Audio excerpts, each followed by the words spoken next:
ইয়াৰ আগৰ ক্লাছটোত আমি প্ৰনাউনৰ বিষয়ে চাইছিলো য'ত নেকি আমি চাৰিটা প্ৰনাউনৰ বিষয়ে পঢ়িছিলো পাৰ্টছ অফ স্পীচৰ আমি যিটো সিৰিজ কন্টিনিউ কৰি আছিলো আজি আমি সেকেন্ড পাৰ্টত পুনৰ চাৰিটা চাম ঠিক আছে আমি পাৰ্টছ অফ স্পীচৰ কমপ্লিট সিৰিজটো আমি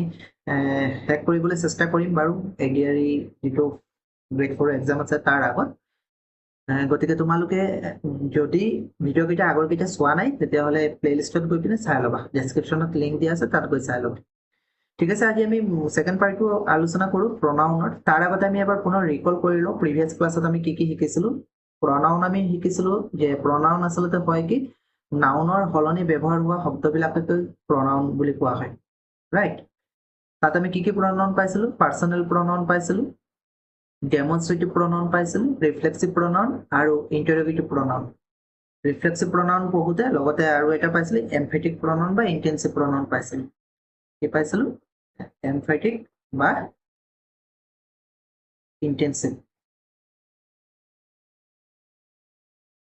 ইণ্টেনচিভ প্ৰনাউন আমি পাইছিলো আজি আমি পিছৰ চাৰিটা শিকিম পিছৰ চাৰিটা কি কি আছে ইনডেফিনিট প্ৰনাউন শিকিম তাৰপিছত আছে ডিষ্ট্ৰিবিউটিভ প্ৰনাউন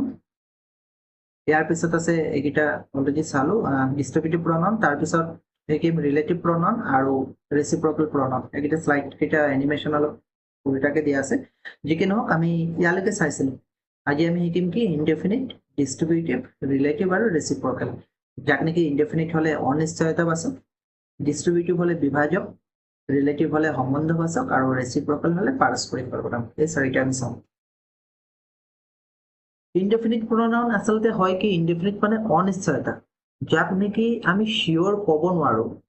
কোনো পাৰ্চনৰ সলনি ব্যৱহাৰ কৰা হ'ব শব্দ কিন্তু আমি শিওৰ ক'ব নোৱাৰো যে কোন হয় তেতিয়া আমি এটা শব্দ ব্যৱহাৰ কৰিম আৰু সেই শব্দটোকে কোৱা হ'ব ইনডেফিনিট প্ৰনাউন নামটোতে ওলাই আছে ইনডেফিনিট যিটো নেকি ডেফিনেটলি আমি ক'ব নোৱাৰো অনিশ্চয়তা তাত আছে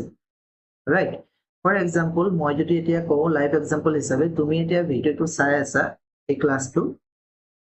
হঠাতে তোমাক মায়ে আহি কৈছে যে তোক কোনোবা মাতিছে someone is calling you বুলি কৈছে আৰু এই যে someone is calling you someone যে শব্দটো ইউজ কৰিছে বা কোনোবাই যে মাতিছে বুলি কৈছে someone নিশ্চয় কোনো এজন ব্যক্তিৰ সলনি শব্দটো ব্যৱহাৰ কৰিছে ৰাইট কোনো এজন ব্যক্তিৰ সলনি someone ইউজ কৰিছে নহয় জানো এই someoneটো হ'ব ইনডেফিনিট প্ৰনাউন কাৰণ ব্যক্তিৰ নামটো লোৱা নাই কোন হয় মায়ে নাজানে কিন্তু কোনোবাই মাতিছে বুলি কৈছে এই কোনোবাই যে মাতিছে সেইটো হৈছে ইনডেফিনিট প্ৰনাউন কোনো এজন ব্যক্তি আছে তেওঁৰ সলনিহে someone ইউজ কৰিছে গতিকে সেইটো হৈছে ইনডেফিনিট প্ৰনাউন যেনেকে এনিবডি কেন ডান্স এটা চিনেমা ওলাইছিলে নহয় এনিবডি কেন ডান্স এই এনিবডি যে কৈছে এবিচিডি এটা চিনেমা ওলাইছে নহয় এনিবডি যে কৈছে কোন এনিবডি কোনো নাম কৈছে নেকি যে A can dance বা B can dance C can dance D can dance E can dance এনেকে নাম কৈছে নেকি নাম কোৱা নাই নহয় গতিকে এনিবডি ইউজ কৰিছে এনিবডি মানে যোনে হ'ব পাৰে তুমি হ'ব পাৰা মই হ'ব পাৰিম থাৰ্ড পাৰ্চন কোনোবা হ'ব পাৰে কোনো ব্যক্তিৰ স্পেচিফিকলি কোনো নাম কোৱা নাই এটা শব্দ ইউজ কৰিছে এনিবডি অৰ্থাৎ ইনডেফিনিট কাৰ কথা ডাইৰেক্ট স্পষ্টকে কৈ দিয়া নাই এনিবডি বুলি কৈছে যিকোনো মানুহ হ'ব পাৰে তুমি হ'ব পাৰা মই হ'ব পাৰিম কোনো XYZ হ'ব পাৰে এই এনিবডি শব্দটো হৈছে ইনডেফিনিট প্ৰনাউন অল ইজ ৱেল 3 ইডিয়টছত যে কয় অল ইজ ৱেল এই অলৰ মাজত কি কি সোমাই আছে তোমাৰ এ সাইড সোমাই আছে নে বি সাইড নে সি নে ডি কোনখিনিৰ কথা কৈছে অল ইজ ৱেল গোটেইখিনি কথা কৈ দিছে অল ইজ ৱেল নিৰ্দিষ্ট কৰি কোৱা নাই গতিকে অল শব্দটো হৈছে ইনডেফিনিট প্ৰনাউন অকে কিছুমান শব্দ আমি ইনডেফিনিট প্ৰনাউন আৰু ডিষ্ট্ৰিবিউটিভ প্ৰনাউন সৰি কি কয় ইনডেফিনিট প্ৰনাউন আৰু ডেমনষ্ট্ৰেটিভ প্ৰনাউন দুইটাতে ব্যৱহাৰ কৰিব পাৰো আমি পিছত পাম বাৰু যি কি নহওক ইনডেফিনিট প্ৰনাউন হৈছে অনিশ্চয়তাবাচক আমি কোনো এজন ব্যক্তিৰ সলনি ব্যৱহাৰ কৰিম শব্দটো কিন্তু আমি ব্যক্তিজন কোন হয় আমি ডাইৰেক্টলি ক'ব নোৱাৰো বা কোনো এটা বস্তুৰ সলনি ব্যৱহাৰ কৰোঁ নিৰ্দিষ্টকে আমি ক'ব নোৱাৰো যে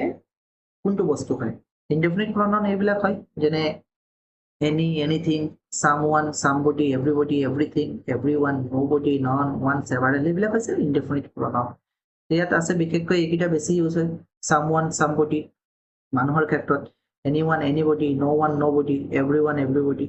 বস্তুৰ ক্ষেত্ৰত something anything nothing everything এইকেইটা হৈছে indefinite pronoun তাৰপিছত আহিছে distributive pronoun distributive মানে কি distributive মানে বিভাজন কৰি দিয়া right বিভাজন কৰি দিয়া বিভাজন মানে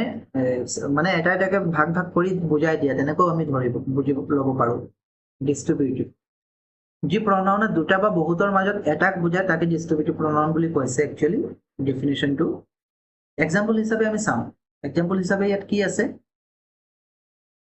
ইয়াত চাও everyone is happy এই everyone টো আমি indefinite pronoun বুলি ক'ব পাৰো আকৌ distributive pronoun বুলি ক'ব পাৰো everyone বুলি ক'লে indefinite কিয় কাৰণ কোন কোৱা নাই নিৰ্দিষ্টকে সকলো কৈছে সবে happy A, B, C যিমান আছে X, Y, Z সবে happy আমি indefinite pronoun বুলি ক'ব পাৰো আকৌ distributive pronoun বুলি ক'ব পাৰো ইয়াত কেলে everyone বুলি ক'লে ইয়াত এইজনো happy প্ৰত্যেককে বুজাইছে everyone মানে ইয়াকো separately বুজাইছে ইয়াকো separately তো distributive শব্দটোত কি আছে ডিস্ট্ৰিবিউট কৰি দিয়া তো সেপাৰেট মানে ভাগ কৰি বুজাই দিয়া এইটো ইয়াত আছে যে a distributive pronoun considers members of a group separately rather than collectively indefinite pronoun collectively বুজাইছিলে all is well বা anybody এইবিলাক collectively বুজাইছে someone ঠিক আছে someone কি বুজাইছিলে indefinite অনিশ্চয়তাকৈ বুজাইছিলে ঠিক আছে অনিশ্চয়তাকৈ বুজাইছিলে কিন্তু ইয়াত আকৌ সেপাৰেটলি বুজায় সেপাৰেটলি মানে এভৰিওয়ান বুলি কোৱাৰ লগে লগে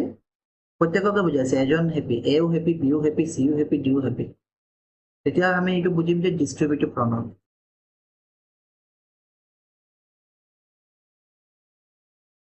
ডিস্ট্ৰিবিউটিভ প্ৰনাউনত মূলত এইটো এটা মনত থব লাগে যে ডিস্ট্ৰিবিউটিভ প্ৰনাউনত সেপাৰেটলি বুজোৱা হয় ইয়াত যে ইচ ম্যান হ্যাজ হিজ লিমিটেশন ইচ বুলি কোৱাৰ লগে লগে প্ৰত্যেককে বেলেগ বেলেগে বুজোৱা হৈছে we can have party of either house তাত চয়েস আছে দুটাৰ ভিতৰত এটা বুজালে either ইউজ কৰো নহয় জানো দুটা প্লেস আছে ভেনু আছে যিকোনো ভেনুত আমি কি কৰিব পাৰো হাউসত যিকোনো হাউসত পাৰ্টি কৰিব পাৰো গতিকে প্ৰত্যেককে সেপাৰেট বুজাইছে either এইটো or এইটো right everyone is happy বুলি ক'লে everyone প্ৰত্যেককে যদি একেলগে বুজাই ইনডিফিনিট হৈ যাব কিন্তু যদি ইয়াত এইজন ব্যক্তি এ এইজন ব্যক্তি বি এইজন ব্যক্তি সি everyone is happy এও happy বিও happy সিও happy তেতিয়া হ'ব এইটো ডিস্ট্ৰিবিউটিভ pronoun ঠিক আছে মানে আমি বুজাৰ ধৰণৰ ওপৰত ডিপেন্ড কৰি ইনডিফিনিট আৰু ডিস্ট্ৰিবিউটিভ ভাগ কৰিব পাৰো everyone is happy বুলি ক'লে এইটো ইনডিফিনিট pronoun আমি ক'ব পাৰিম আৰু যদি আমি এটা এটাকে ভাগ কৰো যে এও happy বিও happy সিও happy সেপাৰেটলি তেতিয়াহ'লে এইটো ডিস্ট্ৰিবিউটিভ pronoun ওকে তাৰ পিছতো 6 নম্বৰৰ পিছত 7 number relative pronoun relative pronoun প্ৰাইমাৰিলি পাঁচটাই আছে ৰিলেটিভ pronoun মূলত পাঁচটাই হয় কিন্তু তাৰ উপৰি বেলেগ আৰু ব্যৱহাৰ কৰে অন্য মূলত পাঁচটা কি কি who whom whose which আৰু that কিন্তু এটা কথা মনত থব লাগিব এই ৰিলেটিভ pronounে কিন্তু আকৌ বাক্যবিলাক জোৰ কৰাতহে সহায় কৰে এনেকা নহয় যে কোৱেশ্চন সুধিবলৈ ব্যৱহাৰ কৰে এনেকা নহয় যেনে who আছে who are you যদি বুঝে who are you নিশ্চয় মনত আছে সেকেন্ড যেটো ভাগ আছিল ইন্টাৰোগেটিভ pronoun who are you বুলি কোৱাৰ লগে লগে who are you এই who টো হৈছে ইন্টাৰোগেটিভ pronoun প্ৰশ্নবোধক কিন্তু ইয়াত আকৌ who টো ইন্টাৰোগেটিভ pronoun নহয় this is the boy who works hard এইজনে ল'ৰা যিজনে কঠোৰ পৰিশ্ৰম কৰে ল'ৰাটো কোনজন এইজনে এইটোৱে হয় যে কঠোৰ পৰিশ্ৰম কৰে অৰ্থাৎ this is the boy এটা কি হয় ফ্ৰেজ হয় পুনৰ এইফালে এটা ফ্ৰেজ আছে আৰু হুৱে কি কৰিছে কানেক্ট কৰি দিছে আৰু এটো হৈছে ৰিলেটিভ pronoun ৰিলেশন মানে এটা বুজাইছে this is the boy who works hard যিজন ল'ৰাই কঠোৰ পৰিশ্ৰম কৰে সেই ল'ৰাজন এইজনে হয় ইয়াত who হলে কোন বুজোৱা নাই যিজন বুজাইছে কোনজন নহয় যিজন whom he is the person with whom I traveled he হৈছে এইজন পাৰসন যাৰ লগত মই ট্ৰেভেল কৰিছো whom ইয়াত কাক বুজোৱা নাই যাৰ লগত বুজাইছে whose he is the person whose bag was lost he হৈছে এজন ব্যক্তি যাৰ বেগ হেৰাইছিল ইয়াত whose আকৌ কাৰ বুজোৱা নাই যাৰ বুজাইছে which ইয়াত কোনটো নুবুজায় ইয়াত যোনটো বুজায় যেনে the book which you bought is helpful. যিখন কিতাপ তুমি কিনিছিলা কিতাপখন যিখন তুমি কিনিছিলা হেল্পফুল আছে যিখন বুজাইছে কোনখন বুজোৱা নাই that I have given you everything that I had মই তোমাক সকলোখিনি দিলো যিখিনি মোৰ আছিল that ইয়াত আকৌ হৌটো বুজোৱা নাই ঠিক আছে যিখিনি আছে সেইখিনি বুজাইছে that I had মোৰ যিখিনি আছিলে গতিকে সিম্পল বুজিবলৈ হলে আমি এইটো বুজিব পাৰো যে যদি who whom whose which that মাজত থাকে তেনেকা বাক্যৰ সেইকেইটা হৈছে ৰিলেটিভ প্ৰনাউন আৰু প্ৰশ্ন সুধিবলৈ এইটো ব্যৱহাৰ কৰা নাই কিন্তু শেষত চোৱা কুৱেশ্যন কি ফুল ষ্টপ আছে প্ৰশ্ন সুধিলেতো কুৱেশ্যন মাৰ্ক থাকিলেহেঁতেন হু আৰ ইউ বা হুইচ বুক ইজ ইয়ৰ্ছ এনেকুৱা হ'লেতো কুৱেশ্যন সুধিলেহেঁতেন কুৱেশ্যন মাৰ্ক থাকিলেহেঁতেন তেতিয়া ইণ্টাৰভিউটিভ প্ৰনাউন হ'লহেঁতেন ৰাইট কিন্তু ইয়াত ইণ্টাৰভিউটিভ প্ৰনাউন নহয় সেইটো হৈছে ৰিলেটিভ প্ৰনাউন কাৰণ এই ৰিলেশ্যন এটা বুজাইছে এই পাৰ্টটোৰ লগত এই পাৰ্টটো এটা ৰিলেশ্যন বুজাইছে হুৱে ঠিক সেইদৰে এই পাৰ্টটোৰ লগত এই পাৰ্টটোৱে হুমে এটা ৰিলেশ্যন বুজাইছে ঠিক আছে এইকেইটা হৈছে মেইন ৰিলেটিভ প্ৰনাউন হু হুম হুজ হুইচ ডেট তাৰোপৰি হুএভাৰ হুইচএভাৰ হুমএভাৰ এইবিলাকো ৰিলেটিভ প্ৰনাউন হয় কিন্তু মেইন এই পাঁচটা হয় প্ৰাইমেৰী যদি আমি কওঁ ৰিলেটিভ প্ৰনাউন পাঁচটা সেইখিনি আছে ৰিলেটিভ প্ৰনাউন হু তাৰপিছত সেকেন্ডটো কি আছে which whose whom that তাৰোপৰি whoever whomever whatever whichever এইবিলাকো কি কয় ৰিলেটিভ প্ৰনাউন হয় বা হোৱাটো হয় ঠিক আছে কিন্তু মূলত প্ৰাইমেৰীলি যদি আমি কওঁ প্ৰাইমেৰী ৰিলেটিভ প্ৰনাউন যদি কওঁ এই পাঁচটাই who whom whose which আৰু that ইয়াৰ পিছত 8 নম্বৰ ৰেচিপ্ৰকেল প্ৰনাউন ৰেচিপ্ৰকেল প্ৰনাউন মানে পাৰস্পৰিক সৰ্বনাম অৰ্থাৎ পৰস্পৰৰ লগত সম্পৰ্ক বুজায় দুই প্ৰকাৰৰ আছে এটা হৈছে ইচ আদাৰ এটা ওৱান আনাদাৰ সাধাৰণতে আমি দুজনৰ মাজত যদি হয় ইচ আদাৰ ব্যৱহাৰ কৰোঁ আৰু দুজনতকৈ বেছি হ'লে ওৱান আনাদাৰ ব্যৱহাৰ কৰোঁ ৰোমিঅ' এণ্ড জুলিয়েট লাভ ইচ আদাৰ ৰোমিঅ' আৰু জুলিয়েটে ইজনে আনজনক ভাল পায় দুজনেই আছে গতিকে ইচ আদাৰ ইউজ কৰিছোঁ উই শুড হেল্প ওৱান আনাদাৰ আমি এজনে আনজনক সহায় কৰিব লাগে আমি বুলি কৈছে বহুত আছে নহয় জানো আমি বুলি কোৱাত বহুত আছে দুজন হ'লে আৰু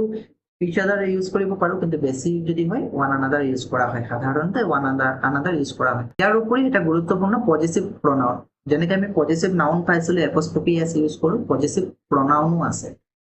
পজিটিভ প্ৰনাউন কি হয় পজিটিভ প্ৰনাউন হয় যদি আই হয়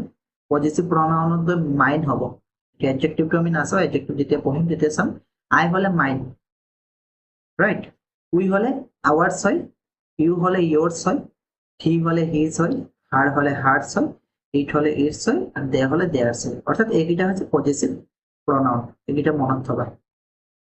যেনে দিছ ইজ মাই বুক যদি কওঁ দিছ ইজ মাই বুক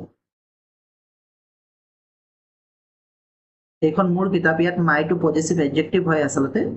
আমি যদি প্ৰনাউন হিচাপে লিখো this book is mine this book is mine এই মাইনটো যে লিখিছো এইটো হৈছে positive pronoun this book is mine ঠিক সেইদৰে আমি ক'ব পাৰোঁ যেনেকে দিছ বুক ইজ মাইন আমি লিখিলোঁ বা দিছ বুক ইজ ইয়ৰ্ছ ইউ হ'লে ইয়ৰ্ছ হ'ব